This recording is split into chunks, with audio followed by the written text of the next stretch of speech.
Whoa, I feel so excited. We are hosting our guest of honor, Mark Binet, the author of The Truth Cock. And I just finished it today. Oh, you did. Which Yeah, I did which it. volume did And you read? There's four I volumes. think this is volume one, the fourfold thunderbolt. Okay, But excellent. I saw you have some before, and I just found you 3 months ago, Okay. so I only knew about this, and on the Amazon I saw you have others as well. So maybe just for the beginning, I would be very happy if you just introduce yourself. What was your path that you came to such a radical way of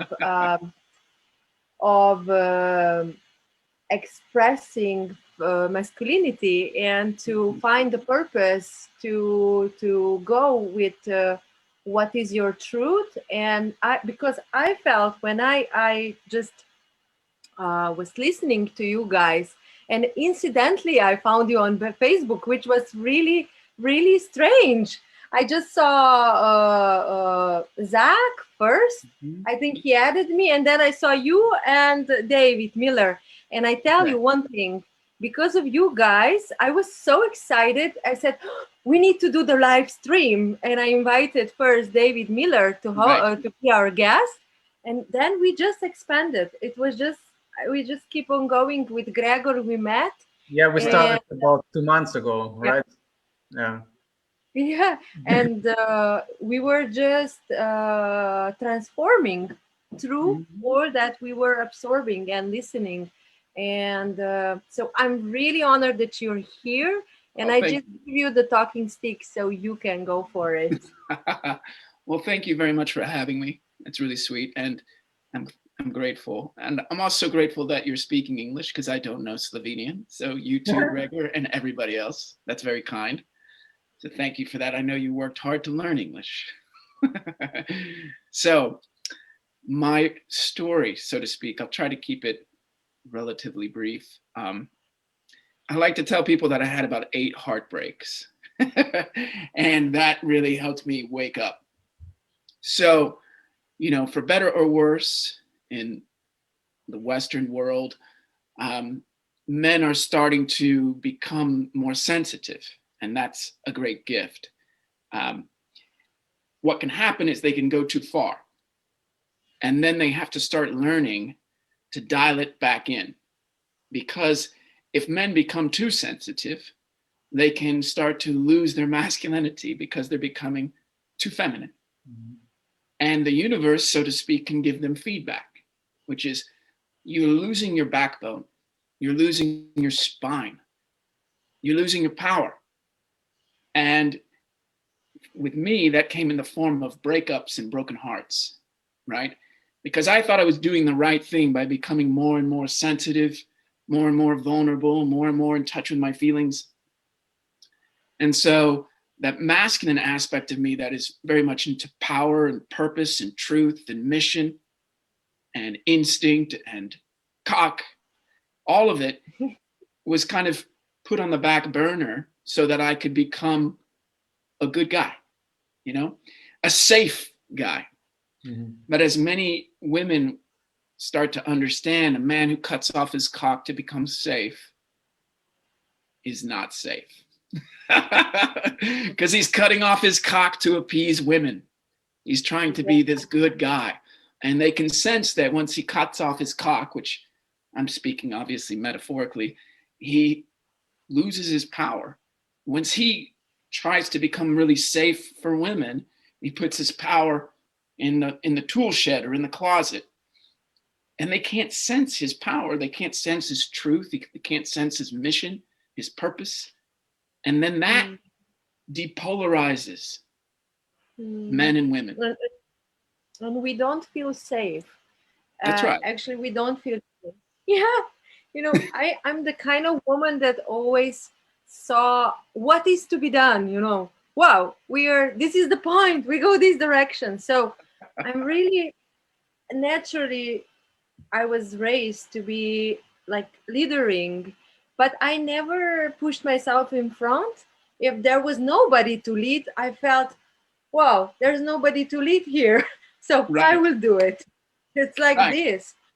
So, and Mhm. this was never what I would wanted. I would Exactly. always, if I was not aware, I was not aware, but I would love to have a man around that I could feel safe and I could be vulnerable, and they could just lead it and go for Exactly. it.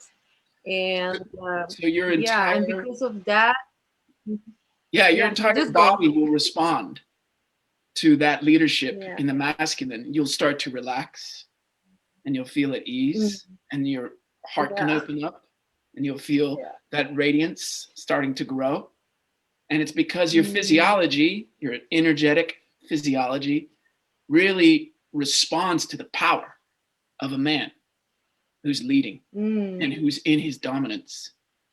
And then when you are open in that way and your heart is vulnerable and expressive, then the feminine genius is really online. And she gets to nourish the entire world with her heart, starting with her family, with her community, and on the internet with people in various countries, And so a lot of people talk about feminine power. And I think that's a really interesting term because for me, I don't use that word feminine power. Instead, I say like feminine radiance because when your feminine radiance inspires a dominant masculine man to serve you, that's power, right? So when a man who's really in his masculine is so inspired by the feminine radiance that he wants to serve that radiance, well, there's your power, but you haven't even lifted a finger, right? You haven't even lifted a finger to get that guy to serve you because that's what he's programmed to do with his power. Mhm. So in a way, his power is. I mean, I feel as a man that whatever, however I can serve her is a satisfaction for me, and if Yes, she's grateful for that, it inspires me and moves me even more to give more. So that's like it's how we said it, program into me. yes. And it has to do with how clear you are with your own life. Okay. When you really know why you're on this planet and what you need to do with yourself, your purpose, your mission, you create this clarity, you create this power and this truth. And that's what the woman responds to. She's like, oh my God, this guy, he's amazing. He's like an oak. But it's because you really know why you're here. If you don't know why you're mm, here, if you don't know your purpose or mission, what can happen is that your serving becomes a form of pleasing and becomes more like a servant rather than you're serving her and she's serving you. Because you want to serve her with your gifts, but you can only really serve the feminine with your gifts if you're actually manifesting them every day with your purpose, with your mission, with your truth. Otherwise, if you don't have that clarity and that power, you'll only be able to serve her for so long. And then you'll be lost because you don't have your own clarity. And that happens to a lot of men. When men and women meet, they have a natural polarity, let's say. The man is in his masculine, the woman's in her feminine, and it's great. But if he can't stay in his masculine, then over time, the relationship is going to deteriorate, right? And he's going to be getting more and more feminine, and she's going to get more and more masculine because he's getting more and more feminine. And she's going to feel anxious. She's going to have to do things like put up boundaries. She's going to become more removed and detached. And it's because he's getting more and more feminine because he's not clear about how to live his life. I bet mm. every single person on this call can relate to what I just said. Yeah, I think so. You can just put your fingers up like that. Yeah. Because yeah, for me when a man, I knew in the last relationship that a man needs to have a purpose because I am the fan of David Deida. I knew him, but was still not aware that I'm in my masculine shield. Right. I was Yeah. not aware. And what I loved, I really loved in the book is about the spirituality, Yes. and the propaganda and stuff like this. Because, I started in 2006 to study the Carl Gustav Jung and astrology and stuff like this, animus, anima, and stuff like this. And then the last 6 years I was with in the shamanism, organizing the events, being there, being like strong. And it didn't matter. But so a lot of the plant medicine showed me, wow, you're breaking apart. And I still am healing the codependencies and stuff Yeah. like this. Yeah. So, but whenever a man was not like in the purpose, or I didn't feel safe, unconsciously I began to take that role because Exactly. I needed to make myself safe. I am a mother Exactly. of a daughter.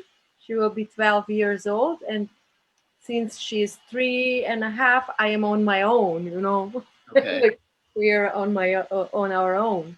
Right. So I really needed to like survive. So Exactly. it was, wow, it was crazy. When I talk to people about these matters, I put them in a time machine and I take us back 500,000 years. Okay. And I say that there's a man and a woman and a family in a cave. All right. The man is absolutely responsible for going out and killing the food, or going out and protecting the cave from bears or from other human beings. And so when the man goes out to get the food or to protect the cave, he is facing death. Okay. He's not in the cave playing video games. If he were in the cave playing video games, the woman would freak out because she'd say, "You have to go out there and get our food. You have to go out there and protect against the bear or the other cavemen, whatever." And he's like, "No, I want to finish my video game." She would freak out. She'd like, "Ah!" And she'd like, "Do I have to go out there and kill the bear or get the deer? What about the kids? And you're supposed to be doing that. You're stronger than me.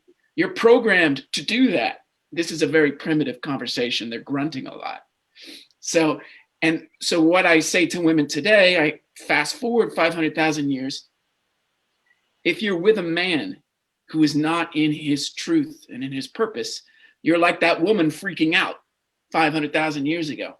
You're programmed to freak out because when she freaks out, she gives him the feedback, "Hey, you need to get out of the cave and stop playing the video games and go kill that bear because we're going to die if you don't do that." And it's not my role. I'm a genius in the cave with the kids and to make sure that this cave is really great. You know what I mean? Yeah. And so when he is living in his truth and purpose and he goes out and kills the bear and brings back the food, when he returns to the cave, she wants to fuck him. She is so grateful that he is alive. She's so grateful that he killed the threat. She's so grateful that he brought home the food. And she's so grateful that he still exists. And so what she does is she responds to his truth in that moment, his purpose and his mission in that moment. And that's polarity. That's a really clear example of polarity because she's feeling his power. He just saved the day, saved their lives. They live another day. They have food. The enemies are gone. She wants to fuck him and she loves him. She's grateful. Okay? Because he's done his truth. Now, get back in the time machine and go forward 500,000 years. And here we are. And what does a man do today to live in that truth and in that mission and in that purpose so that he feels his power? And a woman responds to that with natural polarity. And remember, he's got to do this every day. Not just at the beginning of the relationship, which is easier because he comes with masculine and she comes with feminine, and nature allows that to be a great connection and chemistry and polarity and love and fucking and all that. It's great. And then 3 months later, he's on the couch playing the video games because he doesn't know what he's doing with his life. So then polarity goes down. He's got to be out there killing the bear and getting the deer every day. And then it's even a little bit more complicated because today men can go out and do their jobs, but it's not their truth. Their career is not necessarily their purpose. So what happens is they're using their power, their masculine agency, to do something that sucks, that doesn't fulfill them. And then they come home and they're not feeling their power and their truth because for 10 hours they were at a job, at a desk, doing stupid shit that they don't care about. So they can't feel their masculine power, and then that decreases polarity too when they come home, because essentially they're like corporate slaves, let's say. Submitting to the values that are not connected to their truth, right? So they're just... Exactly. They're not connected to their truth. So this is very fascinating because what this means is men have to grow. Like if your power and your masculine agency is being used by some corporation or some other entity for their benefit, but not for your benefit, you're going to have to grow so that you can feel your truth. Because you're not going to feel your truth as a man just being a corporate wage slave. Okay, unless you really want to be a corporate wage slave, that may be your thing. Okay, but for a lot of men, that's not the case. So when I talk about the evolution of the masculine, you know, I use the word dominance. Okay, now dominance, the way I use it, is never an asshole. It's never a jerk. It's never a dickhead. I don't know if you know these insults, but a dominant man is in touch with his power, his instinct, his cock, and his heart is still open. And his heart guides his power, his instinct, and his cock. But he's not one of those emasculated males whose only heart. No, he's not that guy who has no backbone because he's just heart. And then the dominant man that I want to help create has good mental programs running, which is what that Truth Cock book is about. It's about the mental programs, helping men get good programs in their mind that help them stay healthy and not emasculated. Like, you know, here's an example of a bad program, toxic masculinity. So men will go around thinking that masculinity is a problem, and then they'll start talking about toxic masculinity, or they'll say that masculinity doesn't exist. Okay, I don't use the words toxic masculinity because I think that's very, that is a toxic term.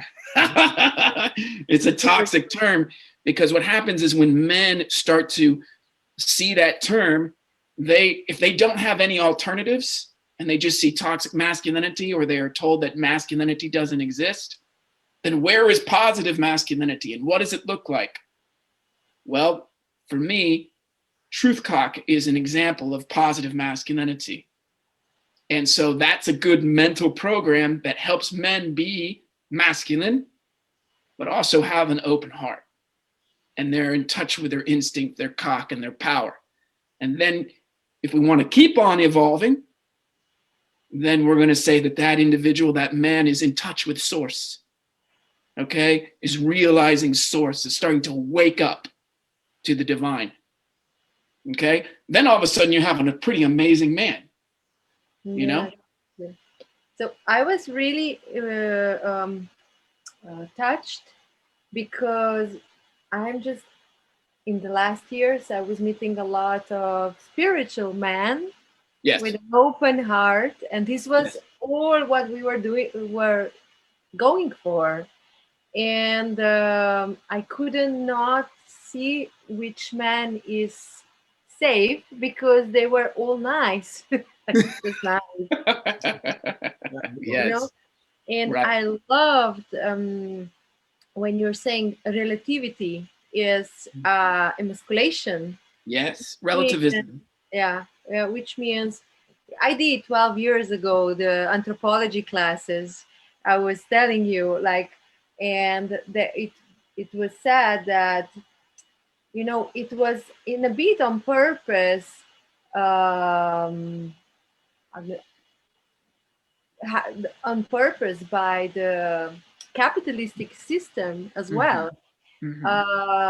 done that the man is not there. You know, there is development till the 4.5 year of the child, and the child needs to embody the moral values of the father, and the Yeah. father is not there. Maybe he's emasculated, maybe he's psychologically absent, whatever, Yeah. whatever. And that makes new humans the just emasculated or not moral, which makes them like good for addiction and Yeah. Yeah. consuming. So I Right. just recognize this in your book. And Yeah. I just want to say as well that I recognize this book because I'm also an artist. Okay. Wow, this is like a manifest of masculinity. I love it because it's like post spiritual. Yes. It goes. We've been now in going into the unknown. We've been, I don't know. I was integrating like the balance between my masculine and feminine. I was like, oh fuck. And when I started to listen to your things, because I just my last man just broke out with me on the last ceremony. It was like cruel. Mm. I collapsed. I was 2 months just lying in bed. I couldn't do Oh, anything because I'm sorry. I was not aware. Yeah, thank you. It's Doesn't horrible. matter. Yeah, I love when Zach said everything happens with a reason, you know, because I said to myself, I will not give up. I want to know, and I will transform whatever it is. So Yes. when when I just started to listen to this and read to this, I just like biologically felt in my body, wow, I can relax. Yes. Wow, this is something new. And I just talked yesterday with my therapist, and she said, because I said, I don't know, I feel so tired and this wound, and I didn't know what to say. And we just figure out, she said, Brina, you're not allowing yourself to rest Mm. because in your universe is like if you rest you don't exist. So so heavy it can be in the unconscious, you know, levels of Yes. the women, like, I don't know, decoded this what we are living now. And Can you say we that are again? I want to make sure that I understand it. Decoded. What are you talking like about? encoded, like it's like I feel this is like a collective pattern, you know. Maybe it's Yes. very similar for the women in my root, you know, they were all very strong, and all the Yes. men were without, like, just if they were masculine, like masculine, they became emasculated Yeah. because of them, because they were serving them and give them gifts and I don't know what. And Yeah. Yeah. of course, I was not aware. I did the same because I thought, oh, I'm supporting my man to find his purpose. He's not there, and I'm like there. I don't have a problem, Yeah. and I didn't know how to do that. You know. Yeah. So I really love that, and there are so many things. I was writing them down, but I just give you the talking stick. And I want just to tell that Marie has a big problem, and we can maybe give her talking stick a bit later, and Okay. she Absolutely. can, yeah, she can have her space, and we hold her and we try to navigate. All right. But So you brought yeah, up something really important about relativism, okay? Because that is a real epidemic. And I understand why. I look at it from many different angles, but the idea behind relativism is that there is no kind of universal truth, that everybody can just be right and we're all just doing things our own ways. And that tries to lift oppression so that people don't feel oppressed by one truth. The problem with that view is that it kind of takes the backbone out of men, right? If a man cannot feel the truth inside of him, then he's just not going to have a backbone. Okay. Now, if he feels that he's got the truth, or if he feels truth inside of him, then he can start being concerned that this feeling inside of him is bad for other people because he's too powerful. He's going to oppress them. He's going to be judgmental. So that's a real issue. And even the issue of being judgmental becomes a problem for men. What we've seen, or what I've seen, is that, as we talked about earlier, men become afraid of their own power. They become afraid of feeling a truth inside them because they're concerned of whether they will oppress other people, or other people will look at them as oppressive because they've got conviction. They know. Okay? So what happens is they become diluted, they become weaker because they don't want to feel like they are oppressors. They don't want other people to think that they are oppressors. So the way I've had to deal with this is I look at masculinity and femininity on a spectrum. So on the really far end over here, let's say, is dominant masculinity. And over here on the other end of the spectrum is radiant femininity. Now, what does dominant masculinity look like? Well, I already described it earlier about having your cock instinct and power online and guided by the heart with good mental programs. That's one way of describing dominant masculinity over here. Another way to describe it is that a man is living as truth. Okay? So let's get in the time machine and go back 500,000 years. And the man leaves the cave and he goes out and he kills the bear and he gets the deer and he comes back home and feeds his family, protects his family, enjoys his wife and children. That is truth 500,000 years ago. When a man is doing that, he is truth 500,000 years ago. And he is also power.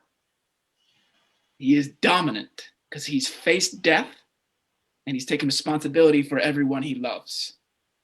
So fast forward 500,000, get back in the time machine, return to the present day, 500,000 years later. What is truth for a man now? Okay, now the way that I look at it is that he's fully in his mission. He's fully in his power. Okay, he is truth. And it's not something that he necessarily believes in, like there are 9 planets in the solar system and water is 2 parts hydrogen and 1 part oxygen. That's not the kind of truth that I'm talking about.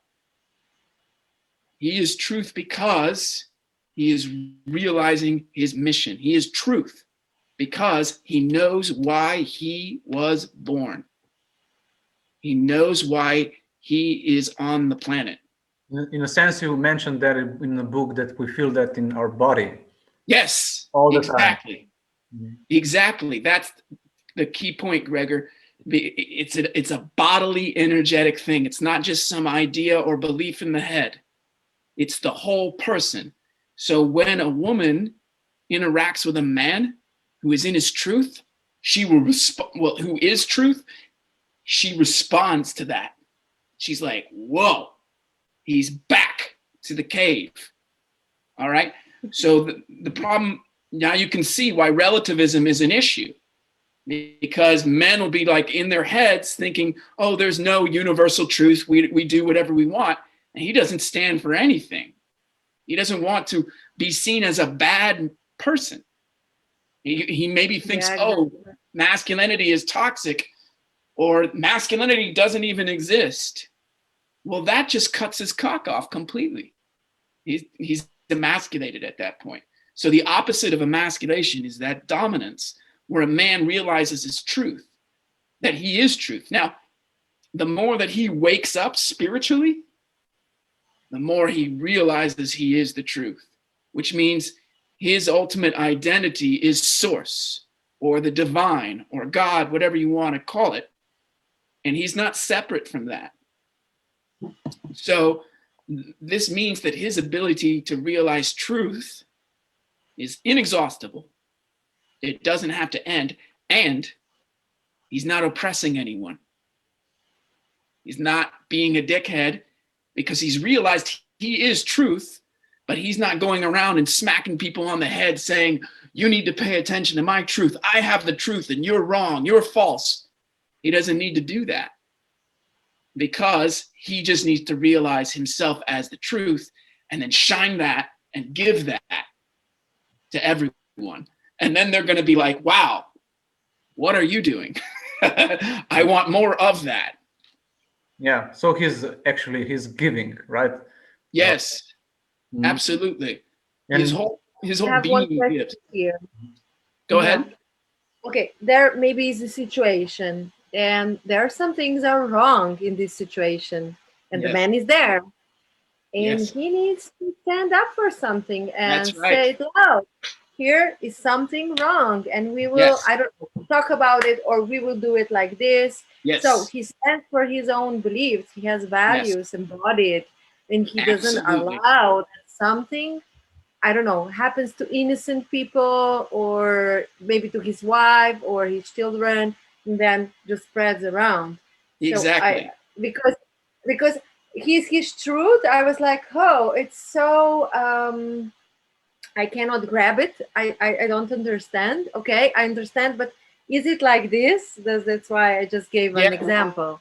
So he you is like raise a this. very good point. That's the next step, because Okay. if I'm walking around like this in my truth and realizing that, and then I see somebody suffering or see somebody doing something wrong, I'm even more clear. I'm extremely clear that that's wrong. Why? Because I'm in my truth and I feel amazing and I'm connected to source and I'm doing what I'm born to do. And then I see somebody mistreating another person or being an asshole or whatever, then I'm very clear that that behavior has to stop. And then it becomes a matter of how do I make it stop, you know? Whereas if I'm a relativist and I don't have any backbone and no firm sense of truth, then and I see something really bad, I might be like,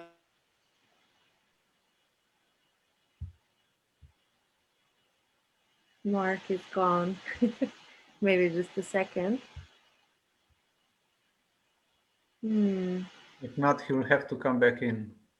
Yeah. Let's wait. Okay. am I still talking? You were out for like 20 seconds, I think, or 15. You can repeat. Okay. It's the next step. So something is wrong, and he needs to do what? Yeah. Okay. So I'll give you an easy example. Right now, the Chinese Communist Party is being called out for human rights violations of a certain ethnic group in China. I can't remember their name. A relativist might say, well, you know what? Everybody does things differently. I can't really take a stand because maybe that's just the cultural norm in China. Torture. Yeah. And you're exactly. like, what? And so what I say in radical masculinity or dominant masculinity or truth cock is that you have to realize that you are the truth, but then there's a socio-political aspect as well. And in the book that you have, Brina, The Fourfold Thunderbolt, there is a passage which is called The Fourfold Thunderbolt of Radical Masculinity. And like the third aspect of radical masculinity, I think, if I remember correctly, is Radical masculinity is socio-political. Okay? And that means that, especially with regard to our current global situation, that radical masculinity is intolerant toward deception. Radical masculinity is intolerant toward deception. Now, the question is why? Why does radical masculinity hate propaganda? Why? Because when deception and propaganda is being used by the oligarchical power structures, that threatens the lives of the people that the dominant masculine man loves, because he is there to protect and to serve the people that he loves. And if there is systemic deception, systemic propaganda, then he needs to penetrate that socio-politically. He needs to speak up and take action, you know? So there's always, but if he is emasculated and he doesn't know his mission, his purpose, his truth, then he can't really even do that. He can't stand up to deception. He can't stand up to propaganda because he barely can stand up for himself. So masculinity is about taking responsibility. Okay, it's about many things, but that's a big part. When you are powerful enough here, you can take responsibility for your loved ones, for your community, for the world, for the whole universe. You know, that's a mystical thing, but it's true. I want to add something as well here. Wanted to mention it before, that with men, you know, what we've done is we've turned our focus into either video games, or it's drinking, or it's some kind of sport, watching sports, and it doesn't go together with what you mentioned in the situation in the cave, you know, where I see a man needs to have constant vigilance or focus. He needs to be present, like 100% day and night. If he's not that, then a woman can't rely on him, and she's vulnerable to harm. So if a man is going into video games, that's like completely off being a man, being connected to life at all. Right, and she will feel that if he comes home from work and then he gets lost in video games for hours, she'll start to feel like this inside. She will. I remember. It was not video games. I just didn't feel safe. Yeah, exactly. That's right. And you give that feedback to the man. See, one thing I've also said is that women today can actually often, or most of the time, see a man's emasculation before he can. All right? Because if a man is really addicted to pornography or alcohol or video games, he doesn't want to see his emasculation. He wants to turn a blind eye. But she can see it. She can see that he is not being a man. Right? And so how do males today become men today? And that's what I help teach males how to do that. There are boys, there are males, and then there are men. And a lot of males are caught between being boys and being men. And part of the reason is what I call what is called the Peter Pan complex, which is these males don't ever want to grow up and take responsibility for anything other than their own pleasure. And so they cannot become men. Men are men who are in their truth and in their power. They're able to take responsibility, and you know it. You can sense it. You can feel it. And you can also sense a male who's caught in a Peter Pan. They give different energy signatures, right? And of course, you can tell a boy because that's obvious as well. Exactly. So can you say something like, what would be, coming to the truth, which means like overcoming yourself, knowing like where are your weaknesses probably, and train the penetration and the power. Is there any like short advice how to become a man. Yeah. Yeah. Okay, so the shortest way that I can say it is that you have to increase your power and increase your clarity. Okay? And you do that by finding the very thing that makes you feel most alive with the life force itself, with source. Okay? So when you feel that life force inside you and that source inside you, you realize that this is your purpose. When you feel timeless, you feel you're in the zone, you're in the flow, you're like, oh my God, this is it. Okay? And you're very clear that this is why you are here on this planet. Because why? Why are you so clear? Because you're feeling the divine in that activity. You're feeling the life force itself in your body. And you're like, whoa, I'm home. So a male needs to find that. And when he finds that, he's going to feel so incredible. He's going to be like, oh, this is it. I know why I am here. And then he's going to feel that clarity because he knows why he was born. And that clarity is going to be power. He's going to be like, okay, this is it. You know? And then he starts to create a life around that. Now, if he does it just for himself, he'll still be a man, but it'll just be a very kind of narrow man. If he starts to do that activity, his purpose, and then makes a living at it, he's getting bigger as a man. If he does his purpose and makes a living and shares with the community, he's even more of a man. He's now giving to the community. And if he does his purpose, makes a living, gives to the community, and gives to the world, now he's even bigger. He's more of a man. It's because his gifts are expanding. He's giving his gift more and more and more, and he's taking more responsibility for the people in his immediate sphere, and then in his community, and then in the world. And the reason it's important that he find out this activity that makes him feel most divine is because if he doesn't find that activity, he's going to feel dissatisfied, and he's going to be kind of self-involved and self-obsessed because he's going to know that something is wrong, but he can't figure it out. He's like, why am I here? What am I supposed to do with myself? I can't just be a corporate slave working 50 hours a week for this asshole. That's not why I was born. Why was I born? Why am I here? And so to wrap that up, I would say he has to find out why he was born. So when I coach men one-on-one, I'm like, why were you born? Why are you here? Why are you on planet Earth? Because you cannot become a dominant masculine man until you answer those questions.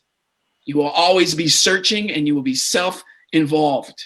When you answer those questions, you create such power and clarity that you can now really show up as a masculine dominant man for other people as well. And it just keeps on getting bigger and bigger.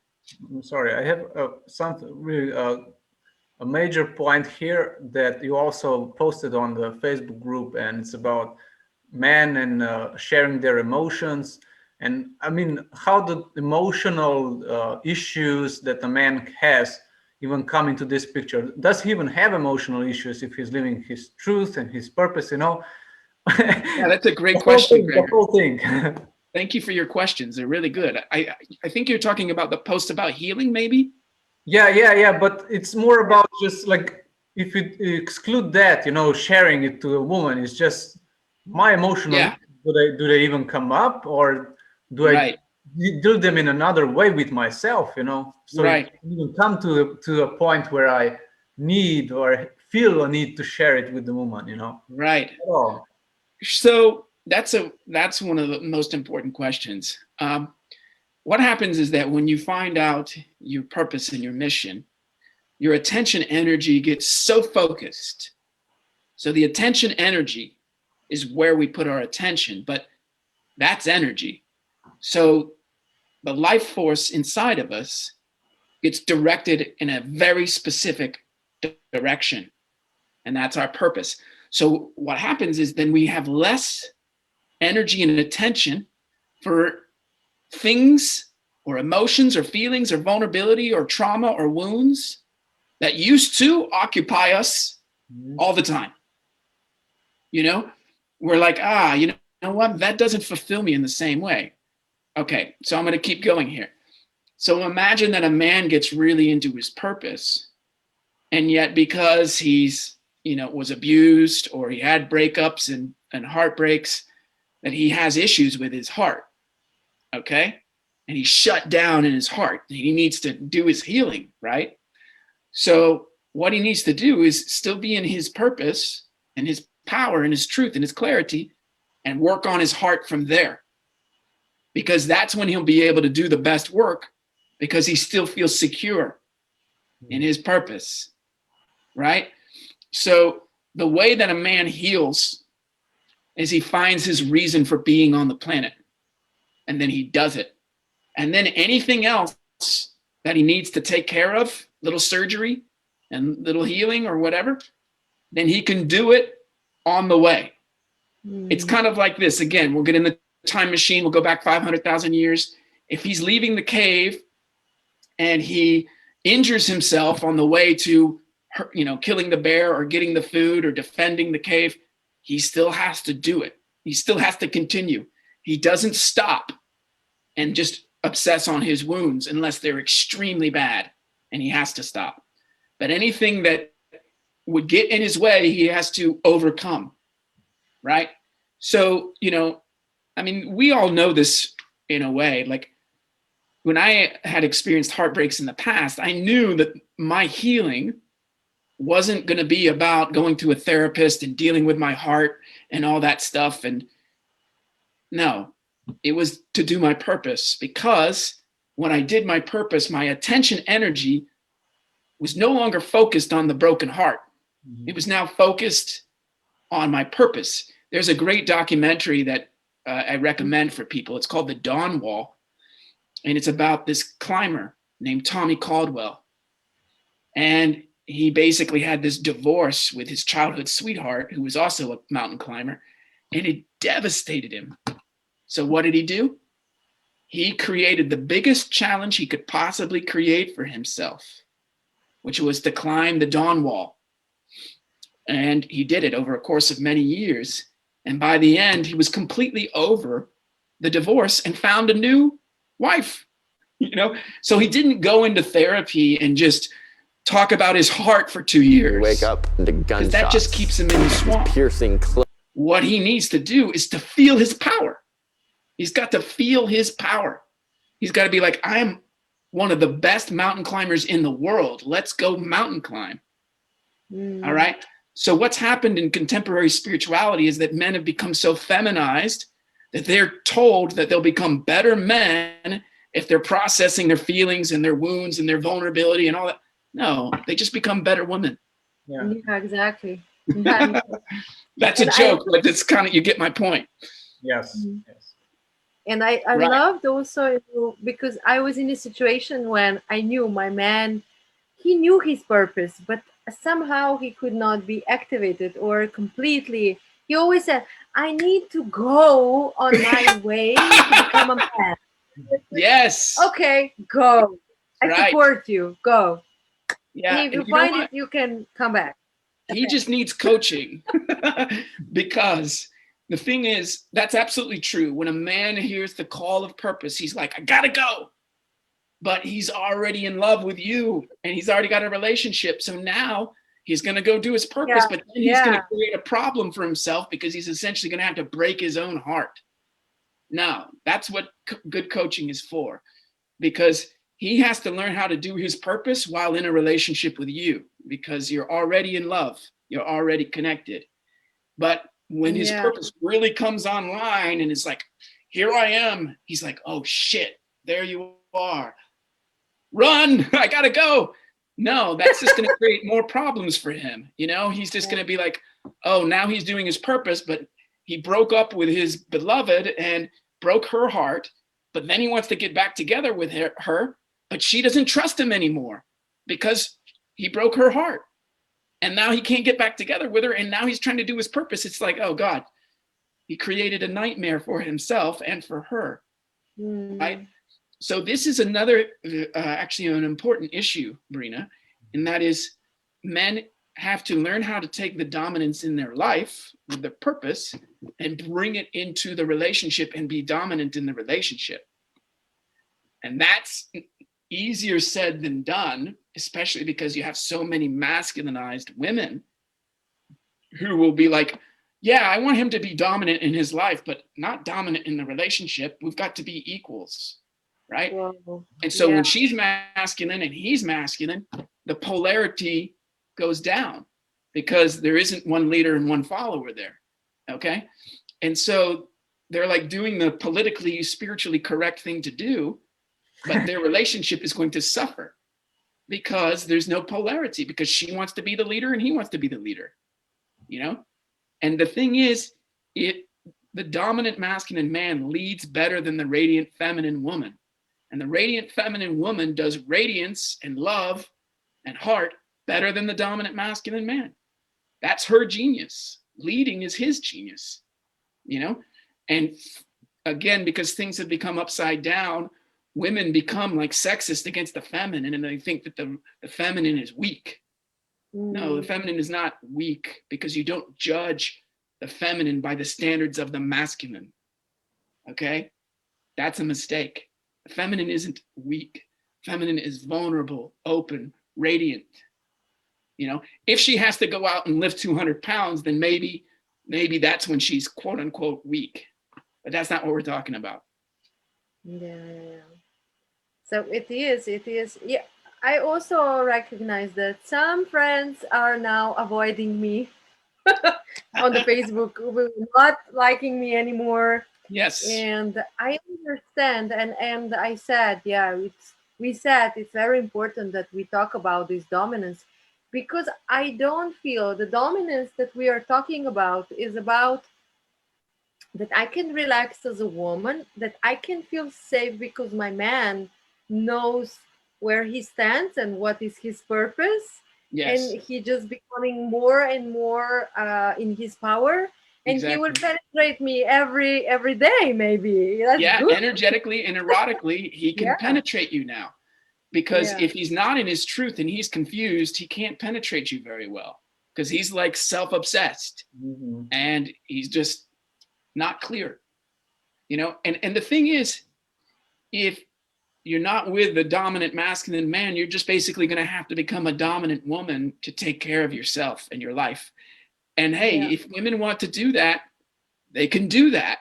But over time, they'll be like, you know, maybe this isn't as good as it sounds. Maybe this isn't everything that it's cracked up to be. I'd rather just relax and be radiant, and I'll be with a man who can be dominant, because you know what? I did the dominance thing for 20 years and I'm kind of exhausted. My dating life sucks. Men don't really get turned on to me, and the ones that do are kind of feminine and emasculated. I really want a strong masculine man, but the problem is I'm a strong masculine woman, and strong masculine men don't really want strong masculine women because too much masculinity. A strong masculine man is turned on by a radiant feminine woman, you know? So if this is the law of polarity here. So if there's a strong masculine man and a strong feminine woman, a strong woman, strong masculine woman, strong masculine man, strong masculine woman, too much masculinity. There's no polarity there. It requires those opposites. Yeah. And this is the problem that women face today. They're like, they are in their masculine and they're like, I want Jason Momoa to come and ravish me. Exactly. And I'm like, he's not going to come around you because you're practically a man. He doesn't want a man. He wants a feminine woman. Hello. And so a lot of masculinized women want their cake and to eat it too. They want both. And it doesn't work that way. Yeah, it doesn't. And in a relativistic society, it works that way. But that's not the truth. That's upside down. Yeah, it doesn't work. It just depolarizes everything. It So I doesn't don't work. believe it because I tried it. It doesn't work. Exactly. So So you I know, don't want to try anymore. No. you know, Okay. and it really comes down to penetration, to be honest with you. Like a masculine man cannot penetrate a brick wall. You know, he can go and he can try to fuck a brick wall, but he's going to hurt his cock. So it's the same with a woman. Like if that woman is not feminine and radiant and she's in her masculine, she's not penetrable energetically or erotically. In other words, she cannot receive his masculine gift or gifts in the way that the feminine can receive his masculine gifts. Why? Because she's in her masculine and she doesn't really need his masculine gifts because she's doing it herself. And so when Yeah. a man is with a woman, he wants to feel that his gifts are being received. His masculine gifts are being received. But if she's in her masculine, she doesn't really need it. Unless she wants to say, fuck, I'm done being masculine, I'll be feminine. Okay. But she's got to be, she's got to change pretty quick. It's terrifying. We have now I said we have two women that have questions. Okay. And one is Maria and the other Yeah. one is, oh, Mateus is saying something oversimplification. Yeah, I think we can open who wants to come first, and for as well Michelle Krista, she also has several questions, she said. So, and I feel maybe we open for Marie because she was really heartbroken, I felt, when she came Okay. here. Maybe we just hold her a bit. So Okay. Marie, you can open your microphone and you can just ask or share your story. Okay, here I am. Hi. Hi. Hi. Hi. When you told about longer lasting relationships and where the polarity got down, I've Yes. experienced that. Yeah, also maybe eight times. And I've when you told that, I felt very sad because I remembered all I have lost, and I also recognize my masculine dominant part in that. Yeah. Yeah. So yeah, being almost 55. How yeah? Do you have? I really need some support in how to cope with that feelings, Yeah. with those So feelings, you know? are you Because still in the relationship with this person? now we just broke up 2 weeks ago, Oh and gosh. it was really heartbreaking in the way because he got really almost violent to me. So he was that angry, and so was I. So yeah, it became really an eruption from yeah. So Yeah. So Marie, what I would say, I it's Maria, feel right? shocked, about what Yeah. happened, and also about my responsibilities in that. Yeah. Yeah. Well, I'm sorry that you experienced that because I know what that's like. It's really painful. And Yeah. What I say to people often is that when we first meet a member of the opposite sex, and let's say you're a woman and you feel very feminine and he's a man and feels very masculine, and it's a great, beautiful chemistry at the beginning. And this is what nature gives us just naturally because of evolution. And so we form the bond, we fall in love. But what we don't understand, most of us, is that polarity has to be cultivated like a garden, and it has to be constantly maintained. And what can happen is that the man doesn't maintain that polarity. It's his responsibility to lead the polarity of the relationship. Okay. Now, she, of course, is still doing her own work and practice and being feminine and vulnerable and radiant and loving and nurturing, but he's the one who's leading. Now, most men these days don't understand that, right? and they want everything to be 50-50 and equal and all that stuff with no leader. And what that means is that there is no direction for the relationship. And so then over time, they can start to fall apart, and they could feel that broken heart. And if your man is being very abusive and even violent, that unfortunately is the behavior of an emasculated male, because the man who's really in his dominance isn't abusive. He serves his feminine partner, right? So what I would, and then of course with you, your response is going to be either you become more masculine to protect yourself and to fight back, or another approach is just to go into the swamp and be like, and drown in grief and pain. And many women will do the masculine instead of the swamp, but it's still ultimately the same thing, which is they're taken out of polarity altogether. So, you know, my personal approach is to actually have the man be educated as to what polarity is and how to lead the polarity and what are the responsibilities of the masculine, and then have him understand the feminine. So, you know, with respect to your grief at the moment, I mean, it's good to understand the general dynamics of what happened. And then going forward, you know, if you want to continue being with him, you know, I would suggest introducing him to this polarity teachings of masculine and feminine, because he probably doesn't understand it in a mental sense. Intuitively, men and women can understand this stuff because it's our programming. But, you know, when he's fully in his masculine and his dominance, he's going to serve you. And when you're fully in your feminine radiance, you're going to serve him. And that is something that takes constant maintenance, but it's easy over time, you know? It just becomes like this automatic way of being. I have that with my beloved right now. We talk about polarity probably every day. She understands the feminine and I understand the masculine, and we work that way. Yeah. So if you don't want to be with this man anymore, if you think that it's not possible, then what you can do is really understand these masculine and feminine dynamics and really be in your feminine. And then you can, you know, find a masculine man who's in his dominance. Be with that man.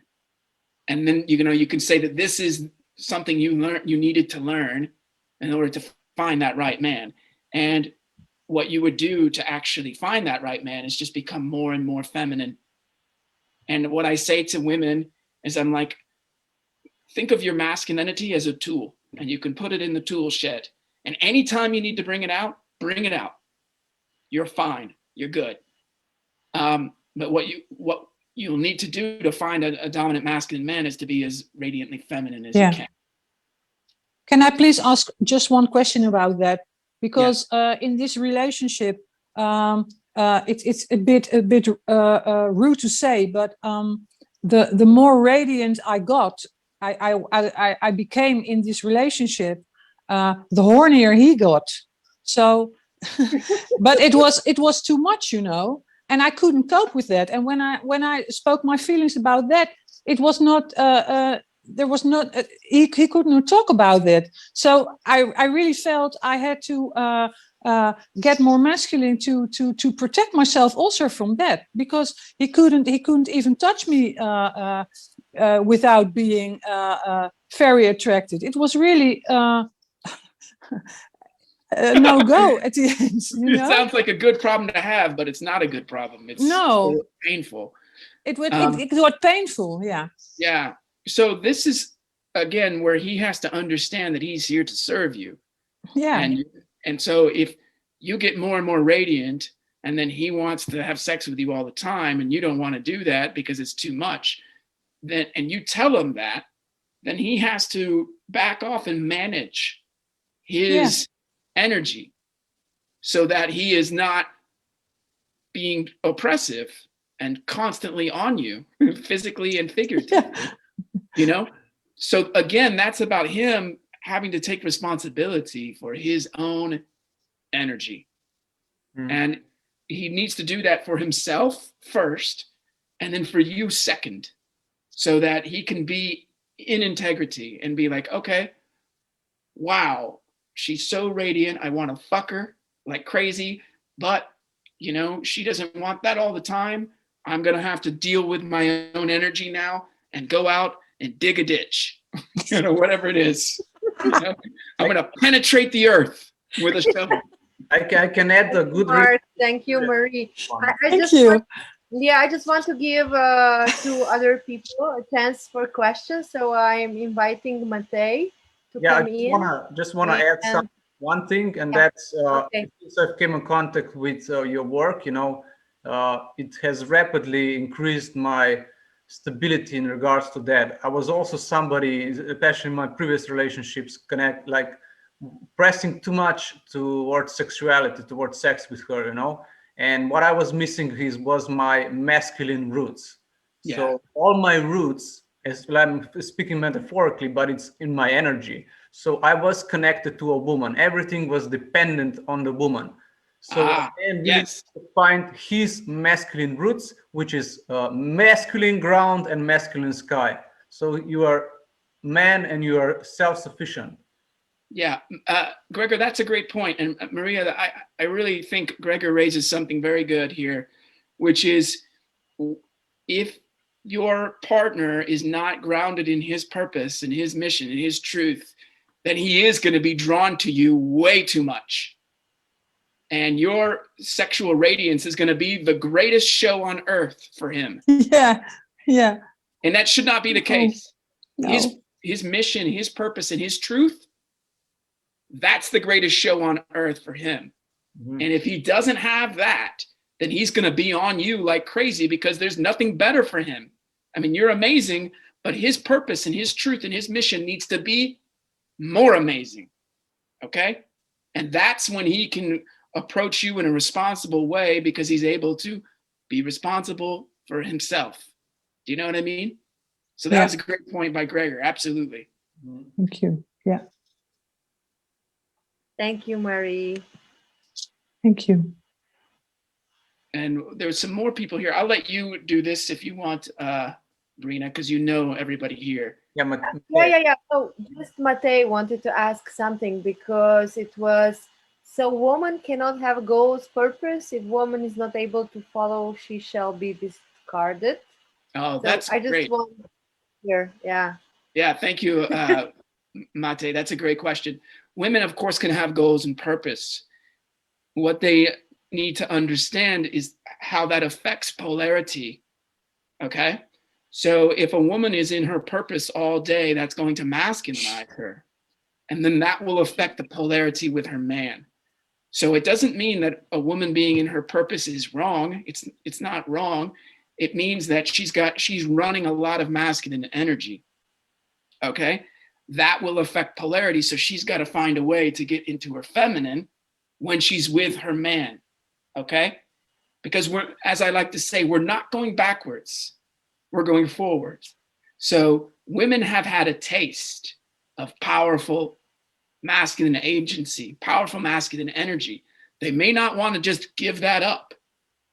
Also, men have had a taste of feminine radiance in their feminine heart. They may not want to give that up. So we go forward. But when I'm with my woman, I'm not all in my feminine radiant heart because I know how that affects the polarity. I let her be in her feminine radiant heart and she lets me be in my masculine power, right? Now, if she needs to go into her masculine power, that's fine. We both understand how that will affect things between us. And she becomes masculine and I'm masculine. I don't become feminine, I stay masculine. And then I just kind of hold that space and she can be in her masculine for a while. And then she's going to step out of that and be back in her feminine. And then that polarity is going to return. Okay? No, not completely okay.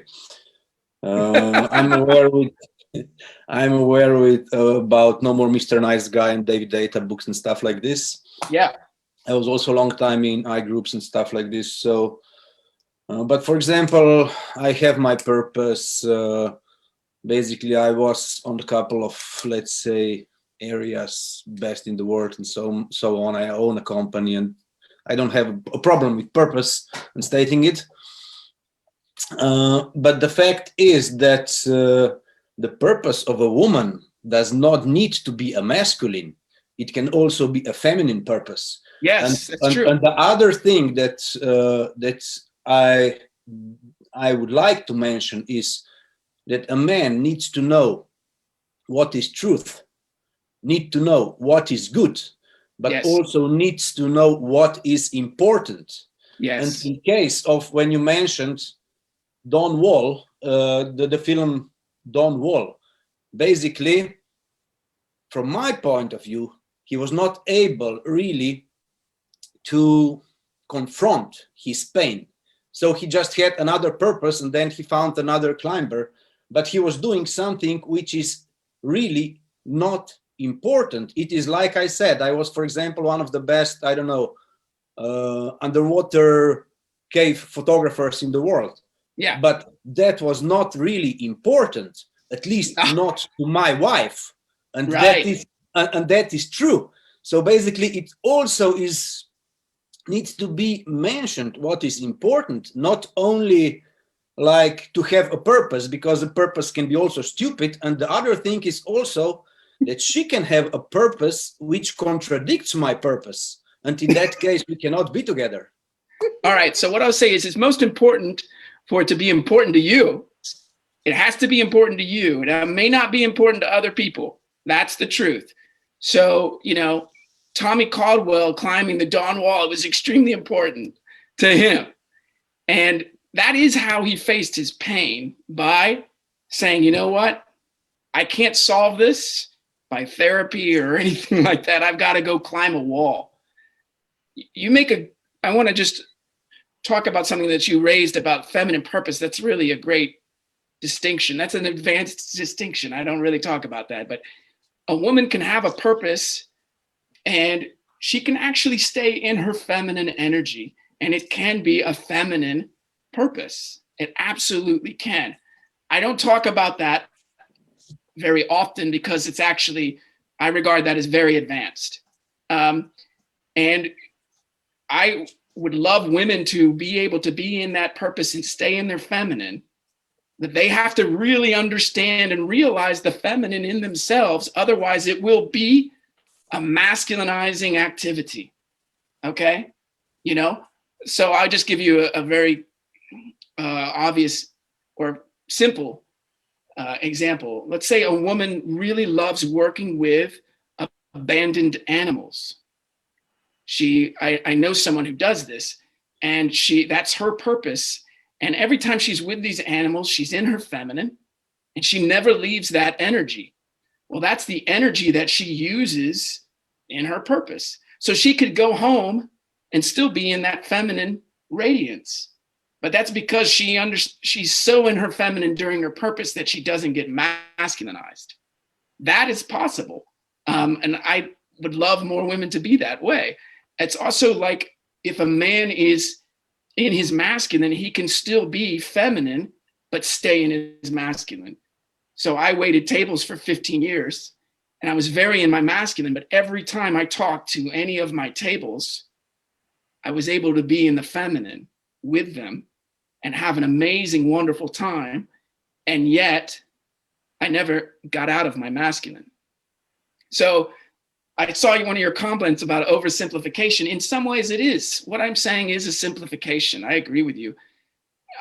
And the reason I do it this way is so I can clear up so much confusion.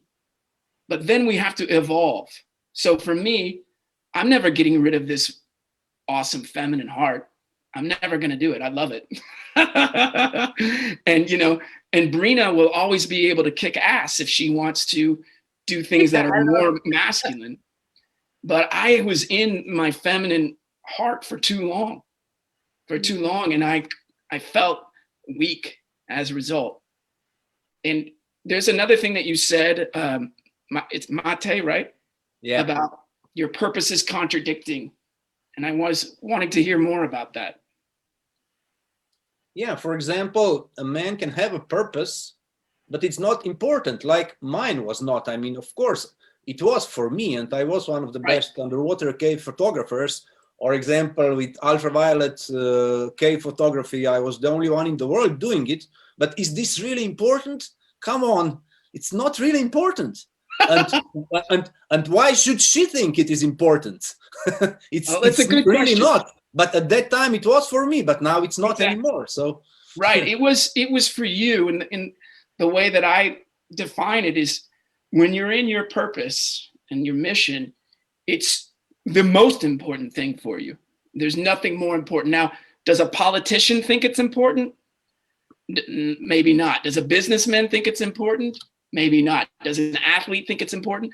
Maybe no one else thinks it's important, but you feel that it's the most important thing. Now, over time, you may let it go. Now, if she doesn't respect that, that can be really depolarizing, because a man is like, this is the most important thing to me, and you don't even like it, you don't care about it, then, that's doesn't seem like it's going to be a good relationship, because no, she's to me it's like this, that a man has to know first what is the truth, then he has to know what is good, and then he has to know what is important, because some things are really not important for this world.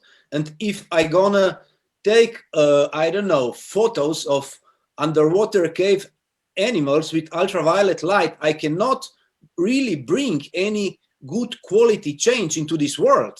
So basically I'm not in connected what is truth, because I don't understand that I'm doing something that is not important. And why should she follow if I do something that doesn't resonate with her? No, she shouldn't. She should not. She should just be like, see you later. Now, it's a good question about what is important, because what I feel is most important is, or one of the most important things, is that a man does his mission, whether other people find it important or not. Because when a man does his mission and he feels his power and his truth, that's good for the world. We want as many men doing that as possible on this planet. So even if superficially it doesn't seem like it's important, but he does it and it makes him be a man and be masculine, then that is what is important. Because for me, underwater photography is not that important, but if you become a man because of it, because that's your mission and your truth, that is actually very important. Yeah. No, but the problem is that I have only, let's say, a limited amount of life force. And if I put all my life force into, I don't know, taking underwater photos under ultraviolet light of cave animals, then there is not enough life force for my family. And what is then important? It's a big problem, right? Yeah.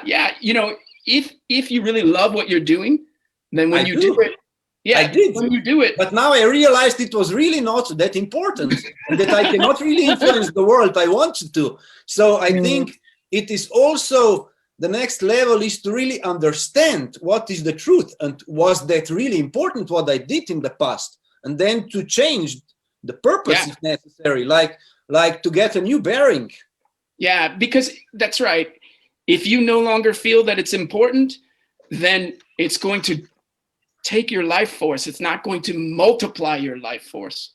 Whenever you're in your purpose and you're doing what is important and good and true for you, you multiply your life force, you multiply your power, and then you can give that to your family and your community and to the world, because you're doing what is very, very important to you.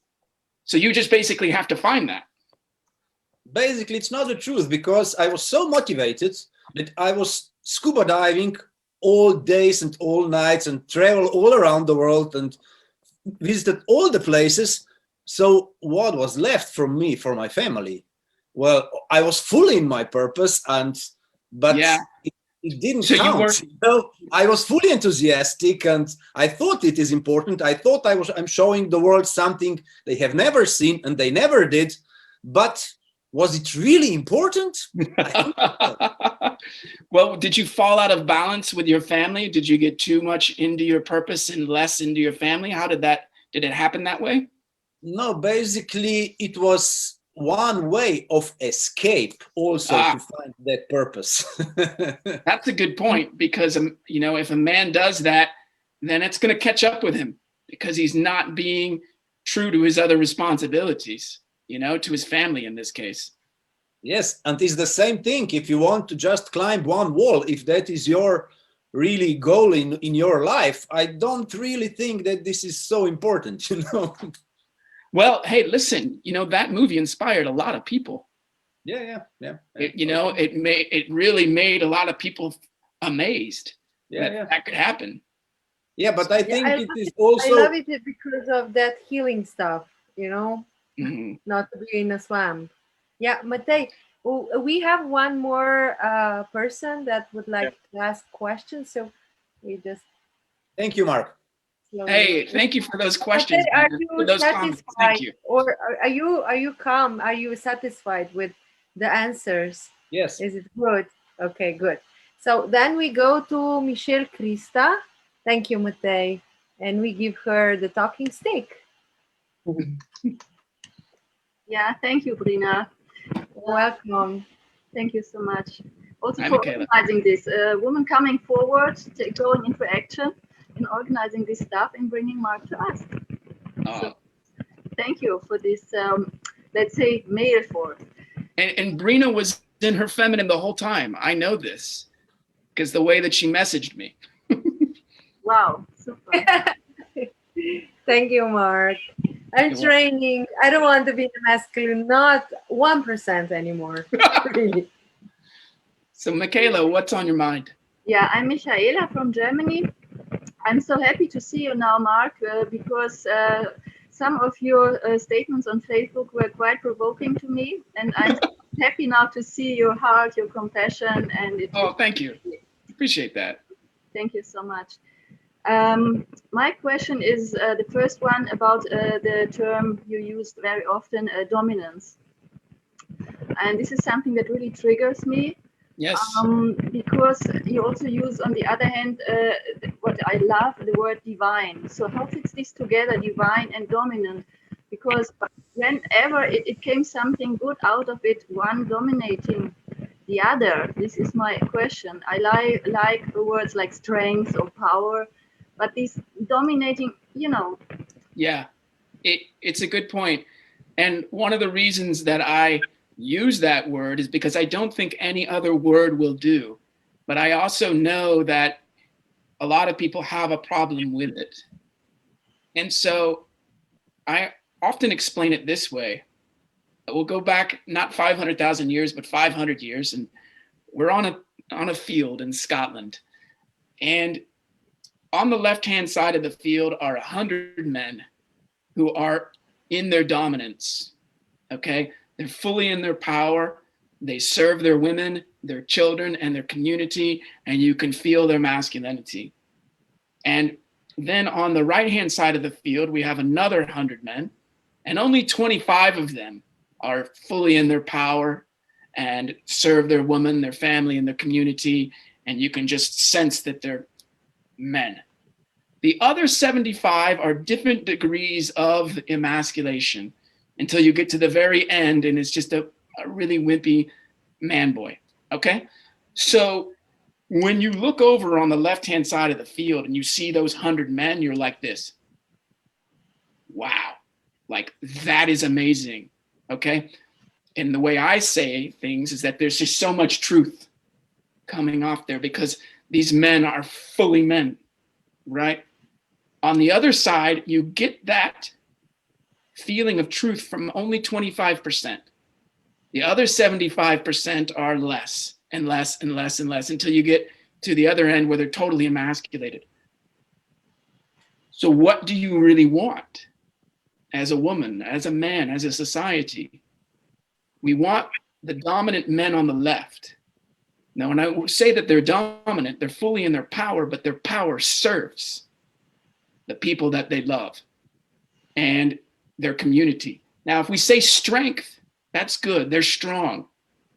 That's cool too.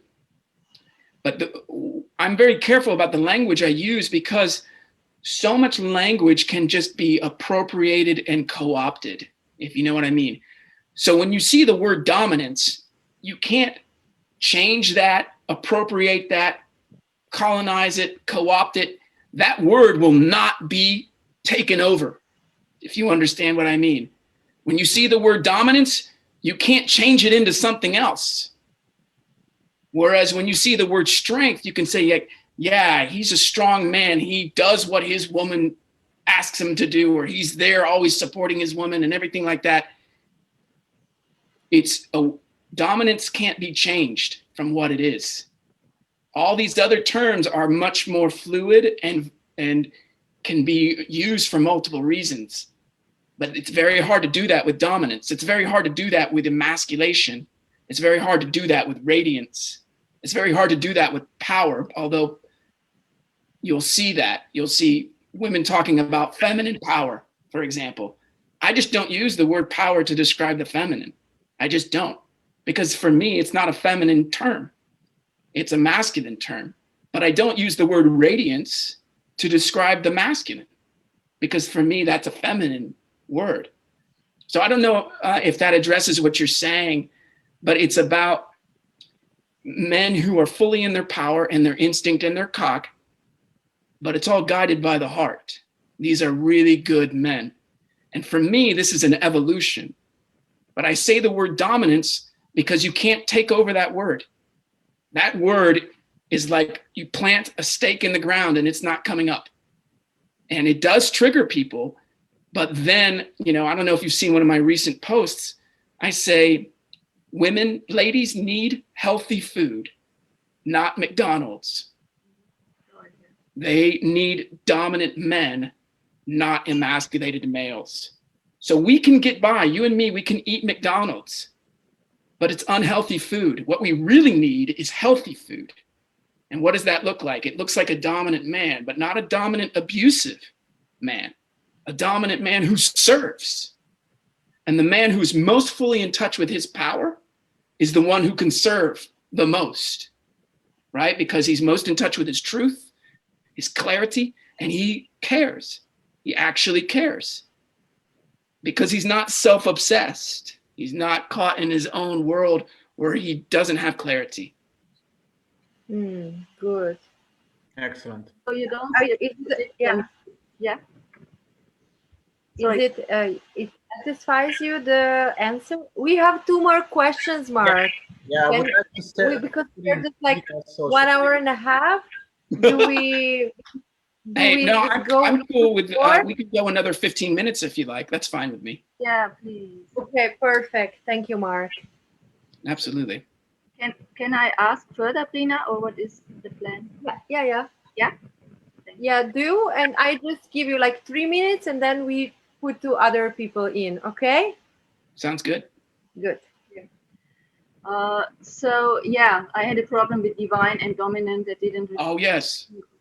The divine part. Mm-hmm. Thank you. Yes, divine is very connected, and I can talk about this quickly. So the more that a person wakes up to the divine, which I call the source, the more that his or her physiology, their body, becomes a vehicle or an expression of the divine. So in a man with the right mental programs, the more spiritually awake he becomes, the more powerful he can become. Not necessarily, but it's possible. Because some men will just wake up spiritually, but we know them, they're like navel gazing and they don't become more powerful, they just become more spiritual and they have an understanding of oneness and everything is great and they're very sensitive and even very feminine, but you don't sense that they're very powerful. And it's because of the mental program that's running in their mind, which makes power a problem for them. They think it means, that they're going to oppress people or be abusive or whatever, or they just don't have any sense of how it could be positive. So in my own case, the more I wake up spiritually, the more that is converted into opening my heart, but also being in my power. Being in my power. When I first woke up spiritually 20 years ago, it was all about the heart. But then that caused me problems. I ended up becoming too heart-centric, more emasculated, and then I started getting my broken hearts. And then I realized that was the universe talking to me and giving me feedback. Yeah. Anyways, I can just relate to this, Mark. I can just relate to this, Mark, because I talked to one really spiritual friend, and we were talking about the situation in the world, you know, and American elections and stuff like this. And it was just like, yeah, you know, there are people who are doing bad things and people who are doing good things, and they can both have their polygon for, you know, we are or equal. When I was like, okay, fuck, then all is allowed, you see? So you're right. So I can understand, but actually, the spiritual man, sometimes I really feel like they are understanding this way. And like, yes, there is darkness and there is light, and you know, it's all coming together. And but that doesn't mean that I allow that, because That's right. I don't feel it's good. No, rape is Not always right. wrong. Let's Yeah. put it this way, rape is always wrong. So if rape is happening in front of a spiritual man who understands everything is interconnected and someone's getting raped in front of him, can he respond to that? Or does he say, it's all perfection, it's all one? Go ahead, rape that person. It's all good. We are all God, even when you're doing that. That is an emasculated spiritual male right there. The person who's awake to the divine, but can also stop that rape and make sure it never happens again. That's the kind of man that you want. He's awake spiritually, but he's in his power and he has a sense of right and wrong, good and evil. That's the kind of man you want on the planet. Next question. So we go to another question. Can we go, Michaela? Well, just one question out of practice. Yeah, okay, that sounds nice. Like Big Daddy, someone leading me would be nice. I never had a father, so that is an issue. But in practice, I've never met a man who is more capable than I am. So what's the point now? When I have an overview, I have this emotional intelligence, I see things, I see more solutions. Then there's my man and he said, do this. And I know it's not the best solution, so what to do? Right. Well, that's what I'm trying to help with, which is to help men get in their dominance so that they can lead. Because what's happened now is that a woman has really learned all these great masculine energy and learns how to take care of herself and get everything done. And she doesn't necessarily trust that a man can do it better than she can. So then she's got to understand that she has to make a choice, you know, to commit to being into that feminine and allowing a man to enter into her sphere who may not be that great at first, but he can learn to be more masculine, you know? But she's got to make that decision like, okay, I've done this for 35 years and I'm still unfulfilled because I don't get to live my feminine energy. I'm going to dial back the masculine because I can always take care of myself. I'll be fine, but I'm going to dial it back. And then I'll let this man come into my sphere. And the ideal situation is that you both understand polarity so that he understands what he needs to do to be that man. However, if he doesn't, you can still kind of, you know, be in your feminine and let him figure it out. Of course, that will take longer and there's no guarantee of success. But you won't be able to have that opportunity until you make the shift into your feminine and commit to staying there, because that's how you draw a masculine man into your field, you know. And then it's going to be a real dance depending upon how much he understands and how much you understand. I like the dance. Yeah, yes, exactly. And remember, right, that you or Zach mentioned guiding and leading. I mean, that the woman guides the man to lead her or something like that? I would say inspires him to lead her, you know, because he's hardwired to serve her. And he will do that the more feminine she is, because her feminine energy inspires him to penetrate and to serve and to protect. And just her feminine energy inspires his gifts and the giving of his gifts. So, you know, it's kind of a leap of faith where you say, well, if I go into my feminine, I'm really hoping here that it will be taken care of. And then he steps up. I mean, I think many of the men on this podcast can probably relate that whenever they see a very feminine being, something in them shifts. And all of a sudden, they're very aware on a physical level of this feminine being. And in myself, I want to serve that feminine being, or protect, or do whatever I can to give my gifts. I mean, it happens a lot. And I noticed that just my whole physiology shifts in that moment. Mhm. Yeah, thank you. So You're welcome. I would just like to give the talking stick to Jiva. And then maybe there is also a question from Matei. Maybe you can a little bit answer to your question, Michaela, with the father issue. Okay. Thank you for this. Welcome. I will explode. Thank you for this, Mark. I'm really excited to hear all this.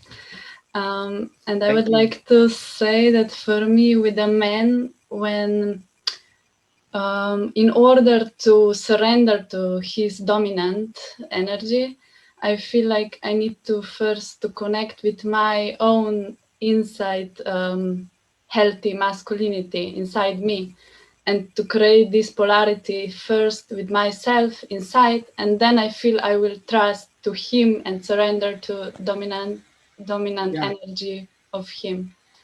So I feel like I have to heal it by myself first, because I never had this healthy masculinity in my life.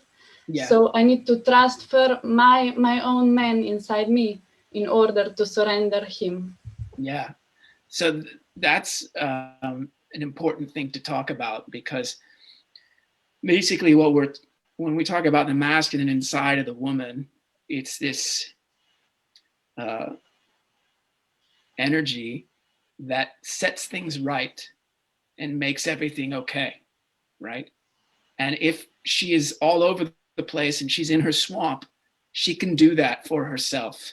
She can get her inner masculine to take care of the problem inside of her by giving her clarity, setting boundaries, just giving her a sense of her own purpose, things that are typically masculine. Now, that's really good if she's got a lot inside of her that is, you know, kind of like a swamp, let's say, or a lot of wound, a lot of trauma. Now, the challenge is that when she meets a masculine man, if she's so accustomed to keeping things together for herself with her own masculine, then she will not be as polarized with that man. So it's good to do what you're talking about and clean house and get yourself healthy. But then you have to be aware from my perspective that the more that you do that and stay in that energy, the less polarized you will be with a masculine man. So this is why I say you can take the masculine inside you and put it in the tool shed, and you take that leap. Like, okay, I've done the work to take care of myself. I'm not in the swamp anymore. I'm not in the wound. And then I let go of even that, because I'm going to talk about it from an even higher perspective. If you're constantly managing your inside world with your masculine, that is still a wound itself. It's like a capital W wound. So there's all these little wounds and all the, you know, trauma and pain and abuse, and you're taking care of it with your own masculine. But the fact that you have to do that is itself a wound. Because when you're in your full feminine radiance and heart, then all of that is no longer online. Your heart is overflowing with that radiance. So it's definitely good up to a point, but at some point you can put that tool in the tool shed and say, okay, I'm fully ready now. Do you see what I mean? You jump off the cliff. Yeah, I see. Thank you. But Yeah. how do I know when I'm ready? I'm not there yet. Probably I Yeah. will know when I will be there. But Yeah, men have to do the same thing, by the way. They have to be able to jump off the cliff. yeah, You this know, is another question I have. Okay, you can continue, and then I have another question. I think, my sense is that if you draw a man into your field and you start to feel that polarity with him, then you're going to have to say, you're going to have to know, am I safe to just fully trust this man? And if you're not safe, if you don't feel safe, then one of two things can be the case. Either you have more work to do, or he's not trustworthy, or both. You have more work to do and he's not trustworthy. You know what I mean? But if you feel that he's trustworthy, you're still going to have to take that leap of faith and say, okay, I'm okay now. I'm going to take the leap. And it's hard. It's hard to know because sometimes all the time, really, we see people through our pain. The pain becomes the pair of glasses, and we see others through the pain. And so he may be very trustworthy, but we have too much pain and we can't see him clearly because we have the pain glasses on. You know what I mean by that? Yeah. Okay, Yeah. I see now here the work that men have to do, and I'm meeting always these kind of men that they don't know why they were born. Like they're like this more spiritual femininity, like artistic way of thinking. Like it's not important why I'm here, or I don't know, like philosophically or something. So how they really know why they're that's a good question. When I talk about why they were born, why they're here on planet Earth, I'm also talking about penetrating the world with their gifts, because spiritual men can wake up to enlightenment or the source or the divine, and they can say, I know why I'm here. What I'm saying is, Truth Talk is also called post-spiritual masculinity, post-spiritual path of radical masculinity. And what that means is a man can wake up spiritually, but then he's got to go into the marketplace and penetrate with his gifts. That's what he's got to do. If he's just awake spiritually to source and enlightened or whatever, that doesn't necessarily create polarity with a woman. What creates polarity with a woman is when he's penetrating with his gifts and feels that truth. And he does that with that spiritual energy going through his activity now that he is awake. Does that make sense? That's a little bit crazy, but it's really, it's what I've had to do myself, because when I woke up, I would meditate for hours and hours and hours, and I would just be in this spiritual bliss, all of this great, amazing energy. But I couldn't have had a relationship at that point. I knew that we are all one. I woke up. It was great. But polarity, being masculine, that was nowhere around, because I was just blasted open and I'm like, I'm home. It's the divine. But not until I start penetrating the marketplace or penetrating the world with my gifts that are informed by my spiritual awakening, then I am feeling my masculine power, and then I can be in polarity with a feminine woman, if that makes sense. Yes, very grounding. Yeah. Thank you. Yeah. If a man doesn't have a purpose, he's not so safe to take a leap of faith. Yeah. We are now going over time. There was the last question that if we can, that Matei can ask. Yeah. It's about how to deal with a woman that is not capable to follow a man due to abuse in the childhood. Yeah. That's a great question. That's such a great question. I thought so. If she can't respond to his leadership, then he has a real issue on his hands, because he may love her, but he's going to be in the masculine and she's not going to be in the feminine. And so he can try to help her up to a point. He can try to help her understand her swamp and help her get out of it. But she needs to be willing to leave the swamp. She needs to be willing to leave the abuse from childhood. She needs to be willing to let go of the trauma. Otherwise, he can't help her out. He can't lead her out because she's just committed to staying there. So if he's with a woman who is committed to staying in her childhood abuse trauma, he emasculates himself because he cannot lead. He can only lead when the woman follows. If he's leading and she's not following, then he's not leading. So he needs to understand whether she is committed to leaving the swamp. He needs to understand whether she's committed to leaving her identification with the childhood abuse. And she can ask herself, you know what? How long am I going to be identified with my childhood abuse? For the rest of my life? Am I going to live in this swamp until I am 90 years old? What do I get out of it? I'm a swamp creature. Do you know? She doesn't get anything out of it. Of course, she feels more safe in the swamp than out of the swamp. That's why she stays in it. Yeah, thank you, Mark. Thank you. Yeah, Thank you. thank you. You want to add something, We are on the Matej? same page. We are on the I same just page. want to, yeah. Thank you, Matteo. You got some great questions there, man. I appreciate you. Thank you. Matej is amazing. He's one of my, yeah, we know each other for long. So what I wanted to say, I wanted to thank you for coming here. It was amazing atmosphere, and I want to invite everybody who are listening right now to your group of the Truth Cock, the Truth Cock, and also to the relationship of your dreams, which are connected, right? Yes. And, I could say a thing or two about that if you want me to. Yeah, do it. Yeah. Yeah.